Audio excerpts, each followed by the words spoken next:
ونستغفره ونؤمن به ونتوكل عليه ونعوذ بالله من شرور أنفسنا ومن سيئات أعمالنا من يهده الله فلا مضل له ومن يضلله فلا هادي له وأشهد أن لا إله إلا الله وحده لا شريك له وأشهد أن محمدا عبده ورسوله أما بعد فإن خير الحديث كتاب الله وخير الهدي هدي محمد صلى الله عليه وسلم وشر الأمور محدثاتها فإن كل محدثة بدعة وكل بدعة ضلالة وكل ضلالة في النار فقد قال الله عز وجل في كلامه المجيد والفرقان الحميد أعوذ بالله من الشيطان الرجيم بسم الله الرحمن الرحيم وإن يمسسك الله بضر فلا كاشف له إلا هو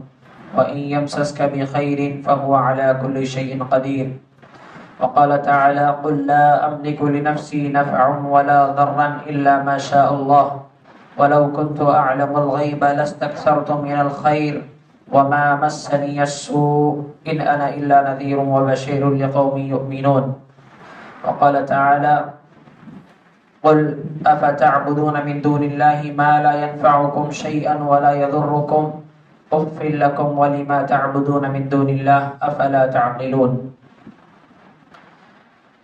قاف القرآن المجيد بل عجيبوا أن جاءهم منذر منهم فقال الكافرون هذا شيء عجيب أإذا متنا وكنا ترابا ذلك رجع بعيد قد علمنا ما تنقص الأرض منهم وعندنا كتاب حفيظ بل كذبوا بالحق لما جاءهم فهم في أمر مريج أفلم ينظروا إلى السماء فوقهم كيف بنيناها وزيناها وما لها من فروج والأرض مددناها وألقينا فيها رواسي وأنبتنا فيها من كل زوج بهيج إلى آخر السورة. وقال النبي صلى الله عليه وسلم لا عدوى ولا طيرة ولا هامة ولا صفر أو كما قال عليه الصلاة والسلام. تمام قسم کی تعریف حمد و ثنا کبریائی بڑائی بزرگی و برتری اور مکمل حمد و ستائش اس اکیلے اللہ عز و جل کے لیے لائق و زیبا ہے جو ہم سب کا تنہا خالق مالک مدبر معبود برحق ہے، ہر عیب سے پاک اور بے نیاز ہے، عرش پر مستوی ہے اور اپنے علم و قدرت سے ساری کائنات کا احاطہ کیا ہوا ہے، ہر عیب سے پاک اور بے نیاز ہے۔ درود و سلام کے بے شمار نذرانے عموماً سارے انبیاء اکرام پر اور خصوصاً اس امت کے آخری نبی جناب محمد الرسول اللہ صلی اللہ علیہ وسلم کی ذات مبارکہ مقدسہ پر اللهم صل على محمد وعلى آل محمد كما صليت على إبراهيم وعلى آل إبراهيم إنك حميد مجيد اللهم بارك على محمد وعلى آل محمد كما باركت على إبراهيم وعلى آل إبراهيم إنك حميد مجيد۔ معزز و محترم بزرگوں، نوجوان عزیز ساتھیوں اور پردہ نشین اسلامی ماؤں اور بہنوں اور حاضرین جمعہ، جیسا کہ آپ سب کو میرا موضوع خطبہ پتہ ہے کہ نفع اور نقصان کا مالک صرف اور صرف اللہ تبارک و تعالی ہے۔ معزز حاضرین اور خواتین، کتاب و سنت کے مسلمہ اور متفقہ عقائد میں سے جو قرآن اور حدیث نے ہم کو دیے، اس میں سے ایک اہم ترین عقیدہ، اس میں سے ایک بہت بڑا سبق، ایک عظیم سبق یہ ہے کہ میری اور آپ کی زندگی کے تمام معاملات میں نفع اور نقصان کا اختیار، نفع اور نقصان کی ملکیت صرف اور صرف اللہ تبارک و تعالیٰ کی ملکیت ہے۔ اللہ تبارک و تعالیٰ جس کو چاہے نفع پہنچائے، جس کو چاہے نقصان پہنچائے۔ یہ نفع نقصان کا اختیار اللہ تبارک و تعالیٰ کو صرف ہم انسانوں پر ہی نہیں ہے، بلکہ اس کائنات میں جتنی مخلوقات بستی ہیں ان سب کے نفع اور نقصان کا مالک صرف اور صرف اللہ تبارک و تعالیٰ ہی ہے۔ یہ ایک واضح عقیدہ ہے اور ایک اہم عقیدہ ہے۔ اگر انسان سارے عقائد میں صحیح ہو، درست ہو، لیکن اس کا عقیدہ یہاں پر خراب ہو جائے کہ نفع اور نقصان کا اختیار اللہ تبارک و تعالیٰ کے علاوہ کسی اور کو بھی ہے، یا نفع اور نقصان اللہ تبارک و تعالیٰ کی مرضی سے ہٹ کر چیزوں میں بھی یہ تاثیر ہے یا مخلوقات میں بھی یہ تاثیر ہے کہ وہ نفع پہنچا سکتے ہیں، نقصان پہنچا سکتے ہیں ذاتی طور پر، اگر ایسا عقیدہ کسی مسلمان کا ہو جائے تو اس کو اپنے اس عقیدے سے توبہ کرنی چاہیے، کیونکہ یہ ایسا گھنونا عقیدہ ہے کہ آدمی کے ایمان کو برباد کرنے کے لیے اور اس کے اعمال کو تباہ کرنے کے لیے یہی ایک بدعقیدگی کافی ہے کہ آدمی نفع اور نقصان کا مالک صرف اور صرف اللہ تبارک و تعالیٰ کو نہ سمجھ کر، اللہ کی اس صفت ذاتی کو اللہ سے چھین کر مخلوقات میں اس کو تصور کرے، کہ مخلوقات میں اس کی تاثیر محسوس کرے کہ اللہ کی مرضی کے بغیر بھی مخلوقات کو اتنا اختیار ہے کہ ان میں سے کچھ مخلوقات ایسی ہیں جو اپنے بل پر اپنی مرضی سے ہمیں نقصان پہنچا سکتی ہے، یا بیماریوں کو اتنا تاثیر یا اتنا موقع اللہ تبارک و تعالیٰ نے دے رکھا ہے کہ بغیر اللہ کے اختیار اور بغیر اللہ کی مرضی کے بیماریاں ہمیں نقصان پہنچا سکتی ہیں، یا دنوں اور مہینوں کے تعلق سے یہ عقیدہ رکھے کہ بغیر اللہ کی مرضی اور مشیت کے یہ دن ہمارے لیے نقصان دہ بن سکتا ہے، یہ مہینہ ہمارے لیے نقصان دہ بن سکتا ہے۔ اگر ایسا عقیدہ کسی انسان کا ہو جائے تو پھر اس کے سارے اعمال ضائع کرنے کے لیے یہ عقیدہ کافی ہے، کیونکہ صحیح عقائد میں یہ عقیدہ ایک بہت برا عقیدہ بن جائے گا کہ آدمی نفع اور نقصان کا اختیار اللہ سے چھین کر دوسروں کو دے۔ اسی لیے جہاں بقیہ عقائد کی ہم اور آپ اصلاح کرتے ہیں کہ اللہ تبارک و تعالیٰ ہی ہمارا خالق ہے، اللہ تعالیٰ جیسا کوئی خالق نہیں، باقی سب اس کی مخلوق ہے، اللہ تبارک و تعالیٰ ہی ہمارا مالک ہے، اس جیسا کوئی مالک نہیں، ہم سب اس کی رعایا اس کے بندوں میں شامل ہے، اللہ تبارک و تعالیٰ ہی ہمارا معبود برحق ہے اور اس جیسا کوئی سچا معبود نہیں، اور ہم سب کے سب اس کے بندے ہیں، اس کے عابد ہیں، یہ عقیدے ہمارے ہیں۔ وہیں یہ بھی عقیدہ رکھنا چاہیے کہ میری اور آپ کی زندگی کے سارے معاملات کے نفع اور نقصانات کا اختیار صرف اور صرف اللہ تبارک و تعالیٰ کے پاس ہے۔ معزز حاضرین، نماز کے بعد جو اذکار ہم اور آپ پڑھتے ہیں فرض نمازوں کے بعد، ان میں ایک ذکر یا ایک دعا جس کو ہم اور آپ بار بار دہراتے ہیں ہر نماز کے بعد، اللہم لا مانع لما اعطیت ولا معطی لما منعت ولا ينفع ذا الجد منک الجد۔ اس دعا کا کیا معنی ہے؟ اس دعا کو ہر نماز کے بعد پڑھ کر ہم یہ اقرار کرتے ہیں کہ نفع اور نقصان صرف اللہ کے ہاتھ میں ہے، فائدہ اور نقصان پہنچانے کی قدرت اور طاقت صرف اللہ کے اختیار میں ہے۔ اللہم لا مانع لما اعطیت، اے اللہ جس کو تو منع کر دے، جس کو تو نہ دے، جس سے تو ہاتھ روک لے، لا مانع لما اعطیت، جس کو تو نہ دے اسے کوئی دے نہیں سکتا، ولا معطی لما منعت، اور جس کو تو دے اسے کوئی روک نہیں سکتا، اور جس کو تو نہ دے اسے کوئی عطا نہیں کر سکتا، ولا ينفع ذا الجد منک الجد، اور کسی بھی فائدہ مند کو، کسی بھی مال والے کو اس کا مال فائدہ نہیں پہنچا سکتا بغیر تیری مرضی کے، بغیر تیرے اختیار کے۔ مال والا اپنے مال سے وہ ساری چیزیں حاصل نہیں کر سکتا جو تو اسے نہ دینا چاہے، جو تو اسے عطا نہ کرنا چاہے، وہ اپنے مال کے ذریعے حاصل نہیں کر سکتا ہے۔ اللہ تبارک و تعالیٰ اگر غم دینا چاہے، مصیبت اور دکھ دینا چاہے، پریشانیاں اور آزمائشیں ڈالنا چاہے، تو کوئی مال والا اپنا مال صرف کر کے ان دکھوں اور مصیبتوں کو بیچ کر خوشی اور آرائش اور ستائش نہیں خرید سکتا ہے، عیش و آرام نہیں خرید سکتا ہے۔ اور اگر اللہ تبارک و تعالیٰ کسی غریب کو خوشیاں دے رکھا ہے، کسی فاقہ کش انسان کو عیش اور سکون دے رکھا ہے، اللہ نے قلبی اطمینان دے رکھا ہے، تو کوئی مال والا یہ نہیں کہہ سکتا کہ میں تمہیں مال دیتا ہوں وہ خوشیاں مجھے دو، اور نہ ہی اپنی خوشیاں اس کو پیسے کے عوض دے سکتا ہے۔ یہ سب اللہ کی مرضی ہے۔ اللہ تبارک و تعالیٰ جس کو چاہے خیر بانٹے اور جس کو چاہے اللہ تبارک و تعالیٰ شر تقسیم کرے۔ یہ خیر اور شر کا مالک صرف اور صرف اللہ تبارک و تعالیٰ ہے۔ قرآن مجید میں ایسی بے شمار آیتیں ہیں جس میں اللہ تعالیٰ نے بار بار یہ اعلان کیا کہ نفع اور نقصان صرف اللہ کے ہاتھ میں ہے۔ اس کا اختیار اللہ تعالیٰ نے بندوں میں سے کسی کو نہیں دیا۔ نفع اور نقصان کا اختیار بندوں میں سے کسی کو نہیں دیا، حتیٰ کہ انبیاء اکرام کو تک نہیں دیا۔ انبیاء اکرام کو بھی ان کی ذاتی زندگی میں نفع اور نقصان کا اختیار نہیں دیا اللہ تبارک و تعالیٰ نے۔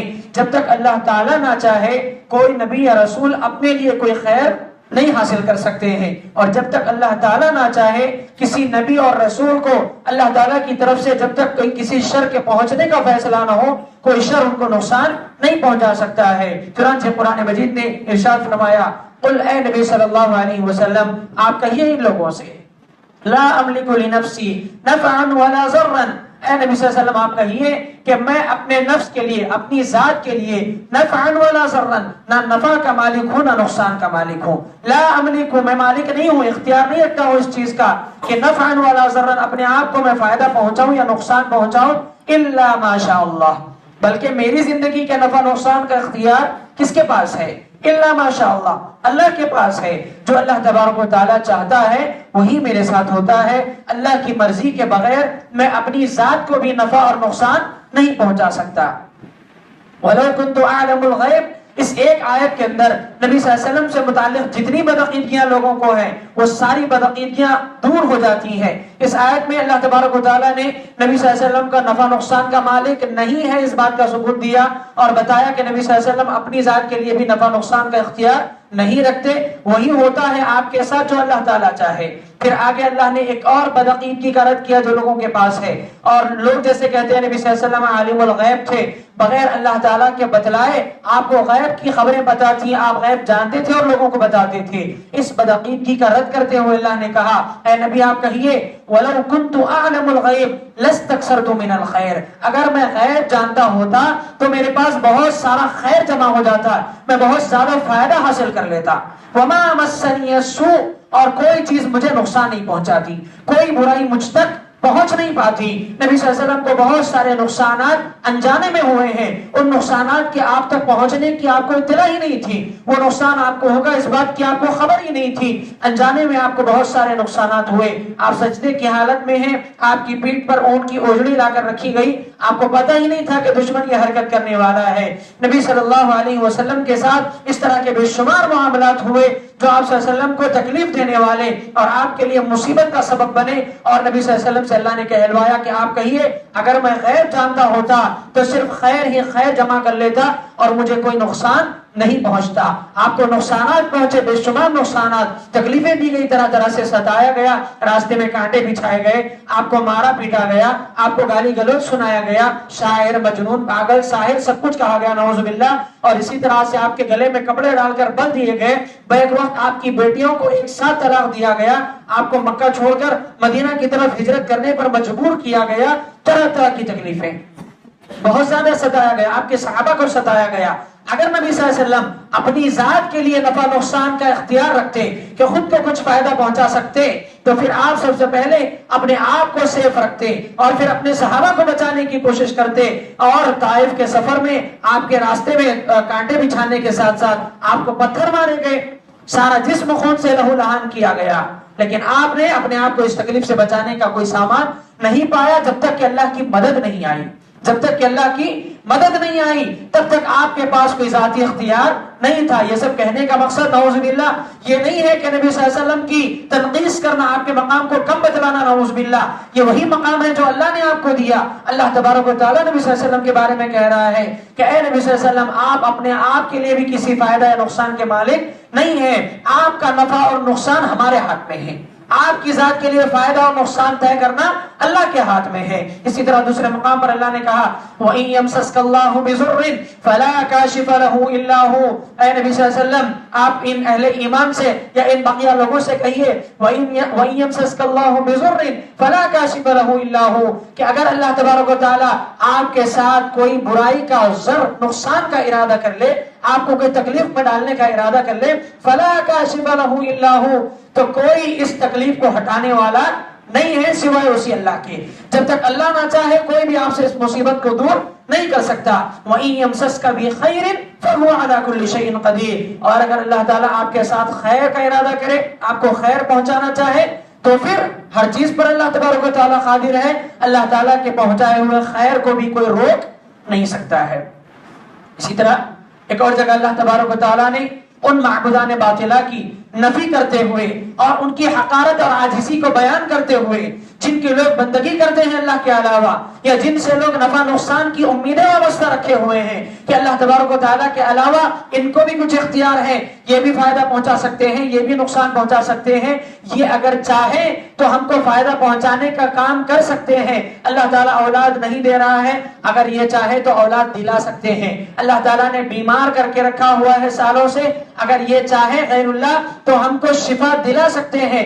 ایسی امیدیں اور ایسا عقیدہ رکھ کر کے لوگ جن معبودان باطلہ کو پکارتے ہیں یا جن معبودان باطلہ کی عبادت و بندگی کرتے ہیں، چاہے بندگی کی غرض سے ہو چاہے وسیلے کی غرض سے ہو، اللہ تبارک و تعالیٰ نے ان کی حقارت کو بیان کرتے ہوئے کہا قل، اے نبی صلی اللہ علیہ وسلم. یہاں پر نبی صلی اللہ علیہ وسلم مراد نہیں ہے، یہاں ابراہیم علیہ السلام سے کہلوایا گیا. قل، آپ کہیے، ان کے قوم کے لیے کہلوایا جا رہا ہے. افتعبدون من دون اللہ، کیا تم اللہ کے علاوہ ایسوں کی عبادت کرتے ہو ما لا یملک لکم ضرا ولا نفعا، جو نہ تم کو ذرا برابر فائدہ دے سکتے ہیں نہ نقصان دے سکتے ہیں، جو تم کو ذرا برابر نقصان پہنچا سکتے ہیں اور نہ ہی فائدہ پہنچا سکتے ہیں.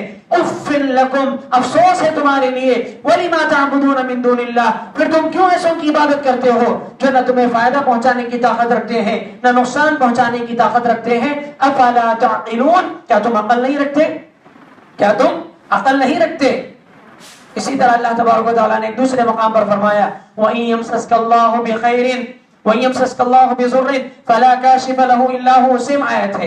یہاں پر بھی اللہ نے کہا اگر اللہ تعالیٰ آپ کے ساتھ کوئی وَيَمْسَسْكَ اللَّهُ بِضُرٍّ فَلَا كَاشِفَ لَهُ إِلَّا هُوَ، اگر اللہ آپ کے ساتھ کوئی برائی کا نقصان کا ارادہ کر لے، کوئی اس کو ٹال نہیں سکتا، کوئی اس کو دور نہیں کر سکتا. وَإِن يُرِدْكَ بِخَيْرٍ، اور اگر وہ آپ کے ساتھ خیر کا ارادہ کر لے، فَلَا رَادَّ لِفَضْلِهِ، تو کوئی اس کے فضل کو ٹال نہیں سکتا، کوئی اس کے فضل کو آپ سے دور کر نہیں سکتا. یہ تمام آیتیں بیان کرنے کا مقصد کیا ہے؟ یہ سب آیتیں عقیدہ دے رہی ہیں، ہم کو سبق سکھا رہی ہیں کہ نفع اور نقصان کا کلی طور پر اختیار اللہ تبارک و تعالیٰ کے ہاتھ میں ہے. جب تک اللہ کی مرضی اور مشیت نہ ہو، دنیا کی کوئی چیز اپنی مرضی سے ہمیں فائدہ اور نقصان نہیں پہنچا سکتی، فائدہ اور نقصان نہیں پہنچا سکتی. ہاں، اللہ تبارک و تعالیٰ نے کچھ چیزوں کے اندر تاثیر دے رکھی ہے، تاثیر دے رکھی ہے نقصان پہنچانے کی، لیکن وہاں پر بھی ایک چیز یاد رکھیں کہ اللہ کی مرضی کے بغیر وہ اپنی تاثیر کا استعمال نہیں کر سکتے. جیسے سانپ ہے، زہریلا جانور ہے، ڈس لے تو نقصان پہنچ جائے گا، آدمی مر جائے گا، آدمی موت کے گھاٹ اتر سکتا ہے سانپ کا ڈسنے پر. اور اللہ نے اس کے زہر میں یہ تاثیر رکھی ہے کہ وہ کسی کو ڈس دے تو آدمی مر جائے. اللہ تعالیٰ نے اس کے زہر میں یہ طاقت دی ہے. تو کیا سانپ نقصان دہ ہے؟ ہاں ہے نقصان دہ، لیکن بغیر شرط کے نہیں، ایک شرط کے ساتھ. شرط کیا ہے؟ اللہ کی اگر مرضی ہو تو، اللہ کی مرضی ہو تب نقصان دہ ہے. اللہ کی مرضی کے بغیر سانپ نہ ہی آپ کو ڈس سکتا ہے اور نہ ہی اس کا زہر آپ کو نقصان پہنچا سکتا ہے. آدمی یہ عقیدہ رکھے کہ سانپ واقعی میں زہریلا ہے، نقصان دہ ہے، لیکن ذاتی طور پر نہیں، اس کو اتنا اختیار نہیں ہے کہ خود آئے ڈس دے، اس کا زہر ہمیں نقصان پہنچا دے، اللہ کی مرضی نہ ہو اور ہم مر جائیں، ایسا نہیں ہو سکتا ہے. اللہ کی مرضی ہر چیز میں پوشیدہ ہے. اللہ جب تک نہ چاہے کوئی چیز نقصان نہیں پہنچا سکتی. بیماریوں کو اللہ نے تاثیر دے رکھی ہے کہ بعض بیماریاں انسان کی جان لے لیتی ہیں، بعض بیماریاں انسان کی جان لے لیتی ہیں، انسان کو ہلاک کر دیتی ہیں، انسان کو اندر سے کھوکھلا کر دیتی ہیں. تو کیسے ذاتی طور پر بیماری کو اتنا اختیار ہے کہ خود آئے، لگ جائے اور آدمی کو دنیا سے ختم کر دے اور لے کر چلی جائے؟ نہیں، اس بیماری کے اندر بھی اللہ تبارک و تعالیٰ کے حکم اور اس کی مرضی اور مشیت کا شامل حال ہونا ضروری ہے. اللہ تبارک و تعالیٰ جب تک نہ چاہے، اللہ کی مرضی جب تک نہ ہو، بیماری کتنی ہی کٹھن اور کتنی ہی جان لیوا کیوں نہ ہو، وہ خود بخود آ کر لگ جائے، خود بخود آدمی کی جان لے لے، ایسا نہیں ہو سکتا ہے. ایسا ہرگز نہیں ہو سکتا ہے. دنیا کی تمام چیزوں کا یہی معاملہ ہے.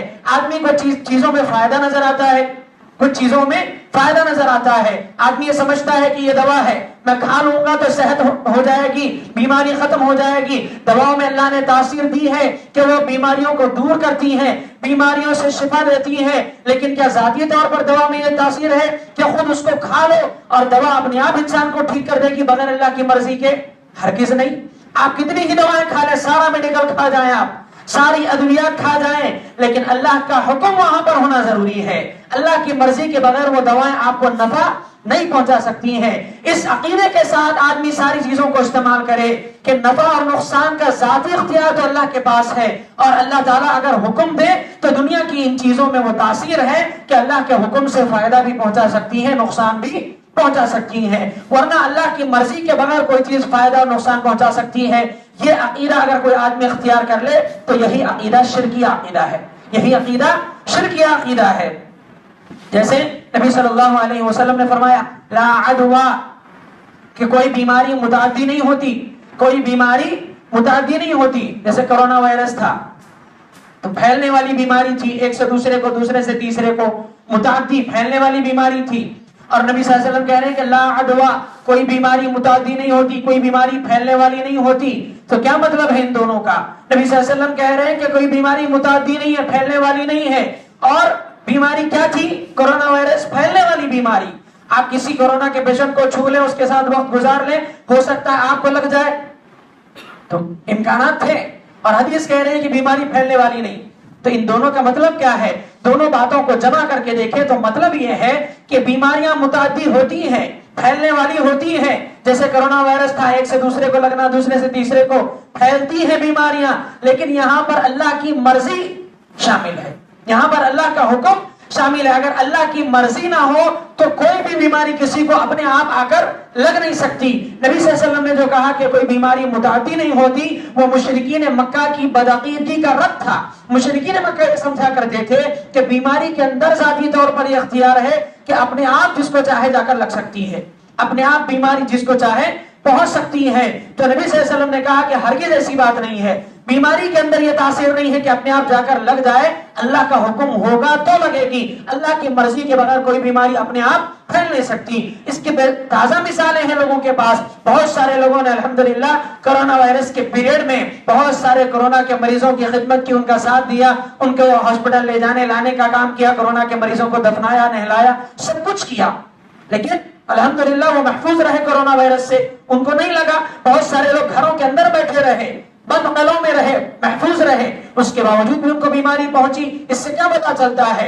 نفع نقصان اللہ کے ہاتھ میں ہے. اللہ نے اگر نہیں چاہا تو کورونا کے پیشنٹس کے ساتھ پھرنے کے باوجود، ان کی خدمت اور ان کی صحبت اختیار کرنے کے باوجود بیماری نہیں لگی. اور اگر اللہ نے پہنچانا چاہا، چار دیواریوں کے اندر بیٹھے ہوئے، ماسک لگائے ہوئے، احتیاطی تدابیر اختیار کیے ہوئے لوگوں کو کورونا وائرس نے آ کر پکڑ لیا.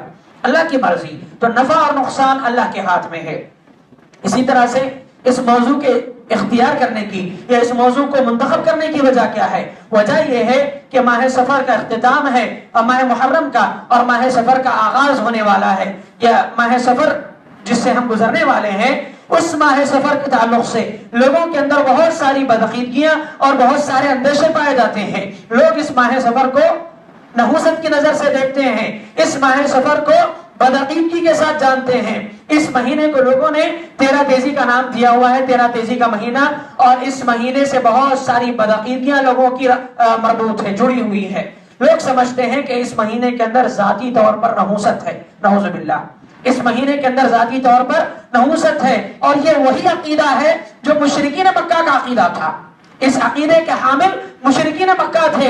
اسی لیے نبی صلی اللہ علیہ وسلم نے ان کی اس بدعقیدگی کا رد کرتے ہوئے کہا لا عدوا ولا طیرۃ ولا حامۃ ولا سفر. کوئی بیماری متعدی نہیں ہوتی، کوئی بیماری متعدی نہیں ہوتی. ولا حامۃ، اور نہ ہی پرندے کے ذریعے پھال لینا کوئی چیز ہے. ولا حامۃ ولا سفر، اور نہ ہی ماہ سفر کی بدشگونی لینا صحیح ہے. ماہ سفر کو منحوس سمجھنا صحیح نہیں ہے. اس لہذا ماہ سفر کی نحوست کا عقیدہ مشرکین مکہ میں پایا جاتا تھا. اسی لیے نبی صلی اللہ علیہ وسلم نے اس حدیث کے اندر ماہ سفر کی نحوست کا رد کیا اور کہا کہ کوئی مہینہ منحوس نہیں ہوتا، کسی مہینے کے اندر ذاتی طور پر نحوست نہیں ہوا کرتی. مشرکین مکہ اس کو منحوس سمجھتے تھے. اور اس حدیث کے اندر جتنی بدعقیدگیوں کا ذکر کیا گیا، لا عدوا ولا طیرۃ، بدشگونی لینا کوئی چیز نہیں. بدشگونی کا عقیدہ بھی آدمی اسی وقت اختیار کرتا ہے جب اسے نفع نقصان کا مالک اللہ تبارک و تعالی ہے، اس بات کا یقین نہیں ہوتا، اس بات کا کامل یقین نہیں ہوتا، تبھی انسان بدشگونی لیتا ہے. بدشگونی کا مطلب کیا؟ کسی کے ذریعے بری سوچ اپنا لینا، کسی کو دیکھ کر کے بری باتیں اپنے من میں پیدا کر لینا. جیسے کوئی آیا، اس کے آنے پر یہ عقیدہ رکھ لینا کہ اس کے آنے سے کام خراب ہوتا ہے، اس کے آنے سے کام خراب ہوتا ہے، کام نہیں بنتا ہے. یا مہینے سے بدعقیدگی رکھ لینا کہ یہ مہینہ شروع ہوا لہذا گھر میں بیماریاں آئیں گی، کاروبار نہیں چلے گا، شادیاں نہیں کرنا اس مہینے میں، شادیاں کریں گے تو رشتے کامیاب نہیں ہوں گے، رشتے ٹوٹ جائیں گے آگے چل کر کے. یہ بدشگونی ہے، بدفعلی لینا ہے. یہ کسی بھی چیز سے نحوست کا یا بدعقیدگی کا عقیدہ رکھنا کہ اس چیز میں نقصان پہنچانے کی تاثیر ہے، نعوذ باللہ، ایسا عقیدہ شرکی عقیدہ ہے. اور نبی صلی اللہ علیہ وسلم نے فرمایا ولا طیرۃ، بدشگونی کوئی چیز ہے ہی نہیں اسلام کے اندر. خیر و شر اللہ کے ہاتھ میں ہے. ایمان مجمل، ایمان مفصل جو ہم پڑھتے ہیں اس کے اندر کیا ہے؟ آمنت باللہ وملائکتہ وکتبہ ورسلہ والیوم الآخر والقدر خیرہ وشرہ من اللہ تعالی، والقدر خیرہ وشرہ من اللہ تعالی، میرے مقدر میں خیر اور شر جو کچھ بھی لکھا ہوا ہے کس کی طرف سے ہے؟ اللہ کی طرف سے ہے۔ خیر اور شر کو جب ہم نے اللہ کی طرف سے مان لیا تو پھر کیوں چیزوں سے ڈرنا کہ فلاں شخص آیا کام خراب کر دے گا، فلاں مہینہ آیا نحوستیں آئیں گی، فلاں مہینہ آیا بیماریاں آ جائیں گی۔ اگر خدا نہ خواستہ کسی کو اس مہینے میں بیماریاں آتی ہیں، وہ اس مہینے کی طرف اس کی نسبت کرتے ہیں کہ یہ مہینہ ہی منحوس ہے، لہذا اس لیے بیماریاں آ رہی ہیں، نعوذ باللہ، اس لیے بیماریاں آ رہی ہیں، نعوذ باللہ۔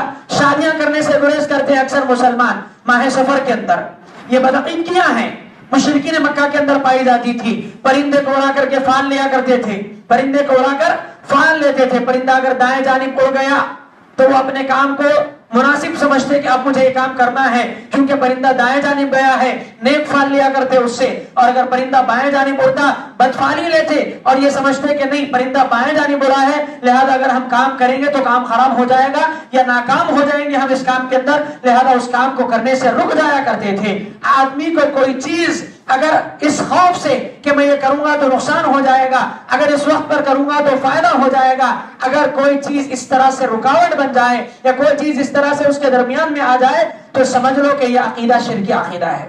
کوئی چیز آدمی کے کام میں رکاوٹ بننے لگے کہ یہ چیز ہوگی تو میرا نقصان ہوگا، یہ چیز ہوگی تو میرا فائدہ ہوگا، اس طرح سے چیزیں اگر اسباب اس کے لیے اصل بن جائے، اسباب ہے، اسباب اختیار کرنے سے شریعت نے منع نہیں کیا، لیکن اسباب ہی اس کے لیے اصل بن جائے، اسباب میں آدمی تاثیر تلاش کرنے لگے، اللہ کی مرضی کو بھول جائے اور سمجھے کہ اسباب ہی سب کچھ ہے، تو پھر یہ عقیدہ شرکی عقیدہ ہے۔ ایسا عقیدہ آدمی کے ایمان اور اعمال کو برباد کر دیتا ہے۔ ولا حامۃ ولا سفر، پرندے کے ذریعے بدفالی لینا کوئی چیز نہیں، اور ماہ سفر منحوس نہیں ہوا کرتا۔ لوگ آج کس طرح کی بدعقیدگیوں میں مبتلا ہیں۔ مشرکین مکہ جیسے پرندوں کو اڑا کر کے فال لیا کرتے تھے، آج لوگ جانوروں سے، چیزوں سے، مہینوں سے اور انسانوں سے نحوست کا عقیدہ جوڑے ہوئے ہیں۔ کسی گھر میں شادی ہو جائے، نئی دلہن کے آتے ہی ایک ہفتے کے اندر کسی کا انتقال ہو جائے، لوگوں کو یہ یقین ہی نہیں ہے کہ زندگی موت اللہ کے ہاتھ میں ہے، زندگی اور موت اللہ کے ہاتھ میں ہے۔ چنانچہ قرآن مجید میں اللہ تعالیٰ نے کہا، غالباً سورہ قصص کی آیت ہے، اللہ نے کہا قل لا املک لنفسی نفعا ولا ضرا الا ما شاء اللہ، کسی نبی کے ذریعے اللہ نے کہلوایا آپ کہیے کہ میں اپنی ذات کے لیے نفع اور نقصان کا مالک نہیں ہوں۔ وَلِكُلِّ أُمَّةٍ أَجَلٌ، اور ہر امت کے لیے، ہر شخص کے لیے اس کی موت کا وقت مقرر ہے۔ فَإِذَا جَاءَ أَجَلُهُمْ لَا يَسْتَأْخِرُونَ سَاعَةً وَلَا يَسْتَقْدِمُونَ، جب کسی کی موت کا وقت آ جاتا ہے تو ایک لمحہ نہ آگے ہوتا ہے نہ پیچھے ہوتا ہے۔ یہ قرآن مجید نے ہم کو عقیدہ دیا، موت کا وقت متعین ہے، کوئی کسی کی موت کو آگے نہیں کرتا، کوئی کسی کی موت کو پیچھے نہیں کرتا، کسی کے آنے سے کوئی نہیں مر سکتا اور کسی کے جانے سے کوئی بچ نہیں سکتا۔ پورے ڈاکٹروں کی ٹیم ایک مریض کو گھیری ہوئی ہو، اگر ملک الموت آ جائے، موت کا وقت اس کا مقرر ہو جائے تو پھر ڈاکٹروں کی وہ ٹیم اسے بچا نہیں سکتی ہے۔ اور اگر موت کا وقت نہ آئے، آدمی بڑے حادثے میں ٹرک کے نیچے آ کر کے بھی صحیح سلامت اٹھ کر کے چل کر جانے لگتا ہے۔ یہ عقیدہ آدمی کو اپنانا چاہیے، زندگی موت، خیر اور شر، نقصان اور فائدہ اللہ کے ہاتھ میں ہے، انسانوں کے ہاتھ میں نہیں ہے۔ کسی دلہن کے آتے ہی اگر انتقال ہو جائے، منحوس ہے اس کے قدم، اس کے آتے ہی گھر میں موتا ہونے لگی، لوگ مرنے لگے۔ منگل یا چہارشنبے کو کسی کا انتقال ہو جائے، بہت خطرناک گھنونی بدعقیدگی کفار کے ہاں جو دیکھی جا سکتی ہے، ایسی بدعقیدگی آج مسلمانوں میں ہم نے دیکھی۔ کسی کا انتقال منگل یا چہارشنبے کو ہو جائے، دہی کی ہانڈی پھوڑتے ہیں جنازہ اٹھانے سے پہلے، یہ سمجھ کر کہ چہارشنبے کو انتقال ہوا ہے، اگر یہ نہیں کریں گے تو جا کر کے اور 4 کو یہ بلائے گا۔ چہارشنبے کو مرنا 4 کی موت کا سبب بنتا ہے، نعوذ باللہ۔ یہ عقیدہ شاید جس کو پتا نہیں ان کو ہنسی بھی آئے گی کہ یہ کیسی بدعقیدگی ہے، لیکن افسوس کی بات ہے اکثر لاعلم مسلمان جو بالکل دین اسلام سے کوسوں دور تک ان کا تعلق نہیں ہے، جمعہ بھی آخر میں آ کے 2 رکعت پڑھتے ہیں یا دور دور خریوں کے اندر رہتے ہیں، ایسے مسلمانوں کے ایسے ہی عقیدے ہیں، ایسے ہی عقیدے ہیں۔ چہارشنبے کو مر جائے تو دہی کی ہنڈی پھوڑ کر کے دہی کی میت کو اٹھایا جائے، ورنہ وہ 4 کو لے کر کے مرے گا، نعوذ باللہ۔ زندگی و موت اس کے ہاتھ میں ہے، اگر وہ اتنا نفع نقصان کا مالک ہوتا تو خود دنیا سے نہیں جاتا، خود مر گیا، وہ دوسروں کو موت دے سکتا ہے، وہ دوسروں کو بلا سکتا ہے۔ کیسی بدعقیدگی ہے؟ بلی نے راستہ کاٹ دیا، ڈرنے لگ گئے، بلی نے راستہ کاٹ دیا، خوف کھانے لگ گئے کہ اب کام خراب ہو جائے گا. بلی کا راستہ کاٹنا اچھی بات نہیں ہوتی. بڑے بوڑھے بزرگ ایسی باتیں کرتے ہیں گھروں میں, بچوں کو روکتے ہیں یا اپنے کاموں کے اندر بھی رکاوٹ اختیار کر لیتے ہیں. جب بلی راستہ کاٹ دیتی ہے سمجھتے ہیں کہ نہیں اب کام خراب ہو جائے گا, رک جاؤ تھوڑی دیر, یا تو 1-2 گھنٹے کے بعد جانا یا کل کر لینا وہ کام, کیونکہ بلی نے راستہ کاٹ دیا ہے اب وہ کام نہیں بنے گا. یہ بدعقیدگی ہے. کاموں کو بنانے بگاڑنے والی ذات کس کی ہے؟ اگر اللہ نے تمہارے مقدر میں وہ کام رکھا ہے کامیابی کے ساتھ, دنیا کی کوئی طاقت نہیں روک سکتی. اور اگر اللہ نے تمہارے مقدر میں وہ کام نہیں رکھا ہے, پوری دنیا مل کر آپ سے کروانا چاہے نہیں کر سکتے ہیں آپ. یہ عقیدہ اپناؤ, یہ عقیدہ اپناؤ جو کہ کتاب و سنت کا عقیدہ ہے. خینچی بج رہی ہے, لڑائیاں ہوتی مت بجاؤ. خینچی بجنے پر لڑائیاں ہوتی مت بجاؤ خینچی. وہ خینچی جو کپڑا کاٹنے یا بال کاٹنے کے کام آتی ہے, اس اسٹیل کے ہتھیار سے, لوہے کے ہتھیار سے لوگوں کو اتنا خوف کہ یہ بجانے سے کیا ہوتا ہے, لڑائیاں ہوتی ہے. لڑائیاں خینچی بجنے سے نہیں ہوتی, لڑائیاں دلوں میں بغض, نفرت, حسد پالنے سے ہوتی ہے. لڑائیاں کیسے ہوتی ہیں؟ دلوں میں پنپتے ہوئے بغض کی وجہ سے ہوتی ہیں, دلوں میں پنپ رہے حسد کی وجہ سے لڑائیاں ہوتی ہیں. خینچیوں کے بجنے سے لڑائیاں نہیں ہوتی ہیں. یہ کیسا ایمان ہے کہ آدمی خینچی سے ڈر جائے, بلی کے راستہ کاٹنے سے ڈر جائے, خوف کے مارے کہ گھر میں بلائیں نہ آئے, مصیبتیں نہ آئے. آدمی کیا کرتا ہے, گھر کے دروازے پر ناریل باندھتا ہے, گھر کے دروازے پر ناریل باندھتا ہے, کپڑے میں, ہرے یا لال کپڑے میں لپیٹ کر گھوڑے کی نال ٹھکا رہا ہے دروازے کے اوپر, اس عقیدے سے کہ آنے والی بلائیں دروازے سے واپس چلی جائے, دروازے کے اندر قدم نہ رکھے. یہ کتنی بدعقیدگی کی ہے, یاد رکھو, ایمان کو برباد کر دے گی. تم کتنے بڑے تہجد گزار, متقی, نیکوکار, نمازی, قرآن مجید کی تلاوت کرنے والے ہوں گے, ایسا عقیدہ اگر آپ کا ہے کہ یہ ناریل, یہ نیمبو, یہ کیلے, یہ نال, یہ سب چیزیں اگر آپ کی آنے والی مصیبتوں کو ٹال سکتی ہیں, تباہ ہے آپ کا ایمان اور عقیدہ. اللہ کو ضرورت نہیں ہے آپ کے نیک اعمال کی. پہلے اس عقیدے سے توبہ کرو, پہلے اس عقیدے سے توبہ کرو. نفع اور نقصان کا اختیار اللہ کے ہاتھ میں ہے, نفع اور نقصان کا اختیار اللہ کے ہاتھ میں ہے, ان سب چیزوں کے ہاتھ میں نہیں ہے. کھانے پینے کی چیزوں کے ہاتھ میں, لوہے کے پٹیوں, لوہے کے کڑے, اور اسی طرح کیلے اور انگوٹھیاں, دھاگے, یہ سب چیزوں پر لوگ عقیدہ رکھ کے بیٹھے ہوئے ہیں کہ ان سے نفع نقصان ہوگا. بیماریاں آئے, تعویذیں دیکھو, گلوں میں تعویذیں, ہاتھوں میں تعویذیں, کمر میں تعویذیں, پیر میں ڈوری, کیسی کیسی تعویذیں لٹکا کر کے یہ عقیدہ رکھے ہوئے ہیں کہ جب تک یہ رہے گی بیماری نہیں آئے گی, نظر بد نہیں لگے گی, بخار نہیں آئے گا, جنات نہیں چھوئیں گے, شیاطین قریب نہیں آئیں گے. پہن کر کے پوری ہمت سے ایک مسلمان باہر نکلتا ہے, مجھے کچھ نہیں ہوگا. اتنا یقین, اتنا توکل کاش کہ تجھے اللہ پر ہوتا, اتنا توکل کاش کہ اللہ پر کیا ہوتا جتنا ہاتھ سے بنے ہوئے دھاگے پر ہے, نمبروں سے لپیٹی ہوئی چٹی جو کہ تعویذ کہی جا رہی ہے, اس کے اوپر جتنا عقیدہ ہے. کاش کہ اللہ پر بھروسہ کیا ہوتا.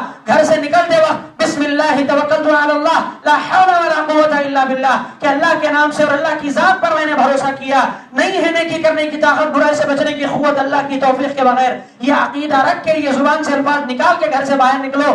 مجال ہے کسی شیطان کی کہ آپ پر لپٹ جائے, مجال ہے کسی نظر بد کی کہ آپ کو چھو جائے, مجال ہے کسی شر کے پہنچانے والے کی کہ آپ تک پہنچ جائے, مجال ہے کسی حاسد کی کہ آپ پر حسد کر بیٹھے اور آپ کو نقصان پہنچائے. ہرگز نہیں, آپ اللہ کی حفاظت میں آ جائیں گے. لیکن لوگوں نے ان احتیاطی تدابیر کو اختیار کرنا چھوڑ کر کے ان بدعقیدگیوں میں اپنے آپ کو ڈھکیلا ہوا ہے.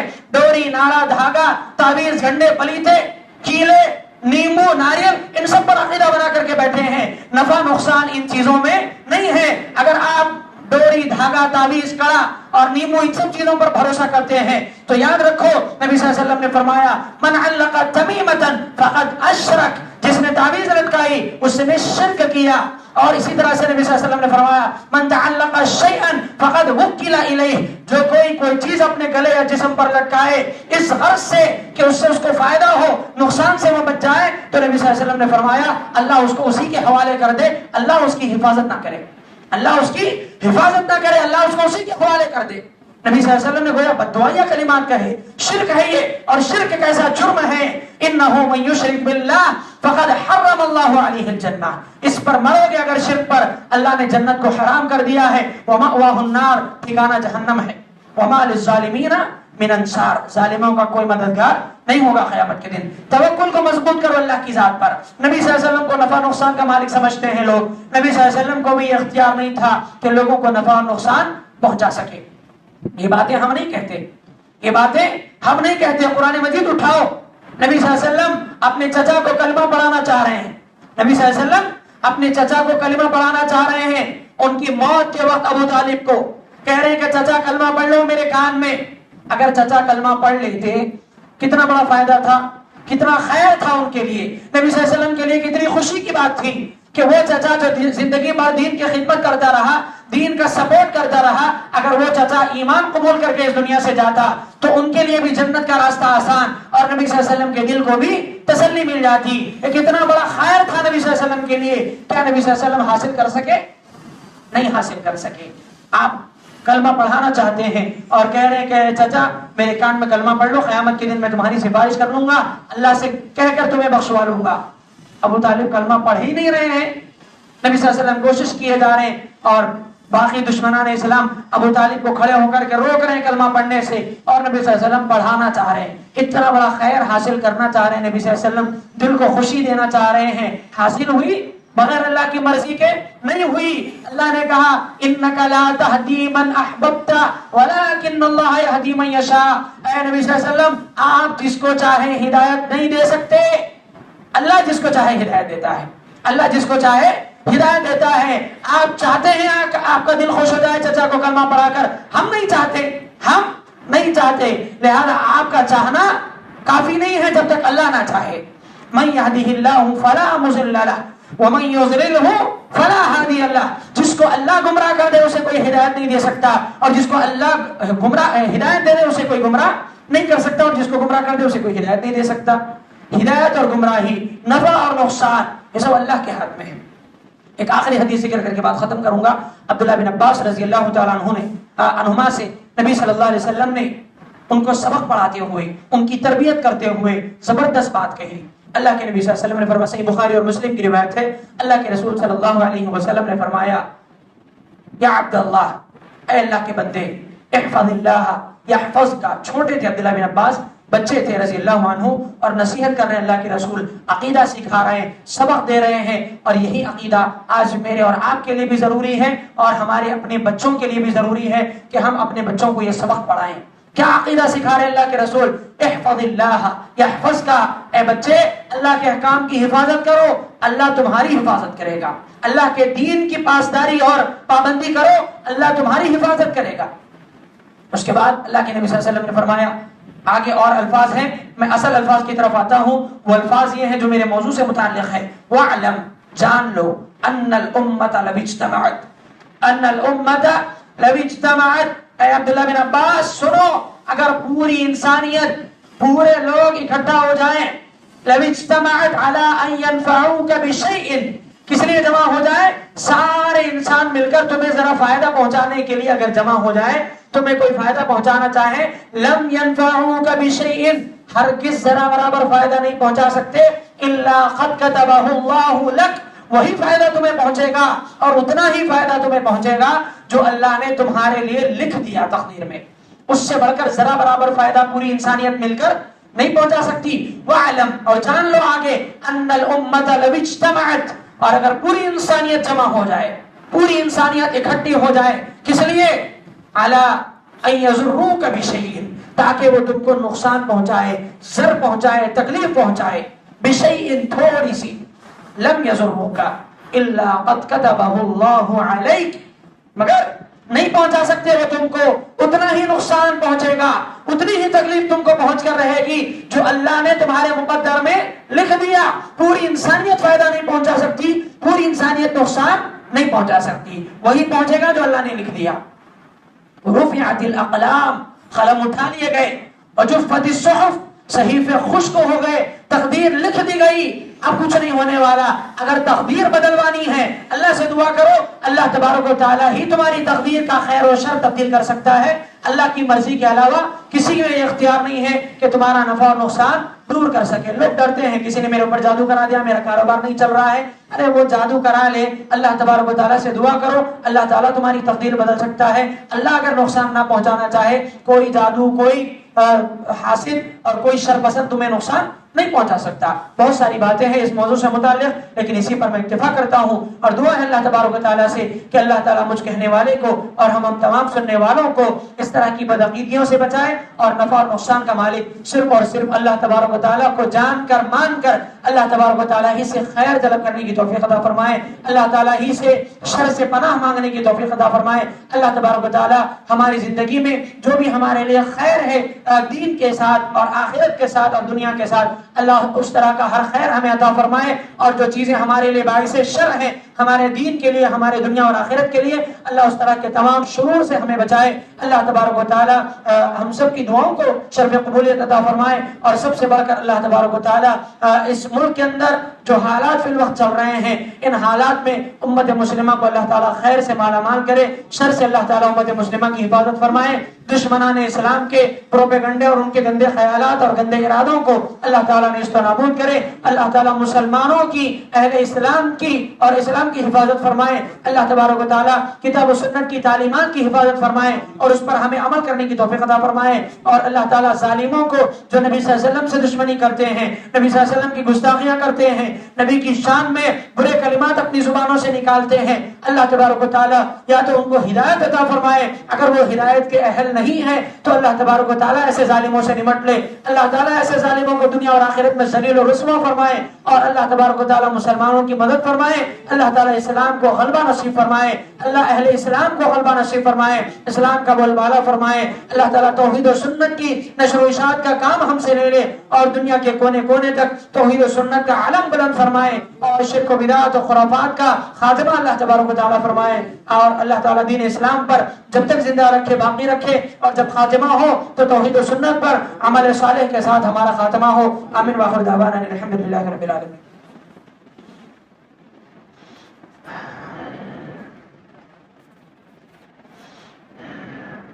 الحمد لله رب العالمين الرحمن الرحيم مالك يوم الدين وبه نستعين والصلاة والسلام على رسوله الكريم. أما بعد إن الله وملائكته يصلون على النبي يا أيها الذين آمنوا صلوا عليه وسلموا تسليما. اللهم صل وبارك على محمد وعلى آل محمد كما صليت وباركت على إبراهيم وعلى آل إبراهيم في العالمين. اللهم أعز الإسلام والمسلمين وأذل الشرك والمشركين والكافرين. اللهم انصر من نصر دين محمد صلى الله عليه وسلم وجعلنا منهم واخذل من خذل دين محمد صلى الله عليه وسلم ولا تجعلنا منهم. عباد الله رحمني ورحمكم الله إن الله يأمر بالعدل والإحسان وإيتاء ذي القربى وينهى عن الفحشاء والمنكر والبغي يعظكم لعلكم تذكرون. اذكروا الله يذكركم وادعوه يستجيب لكم ولذكر الله تعالى أعلى وأولى والله أكبر.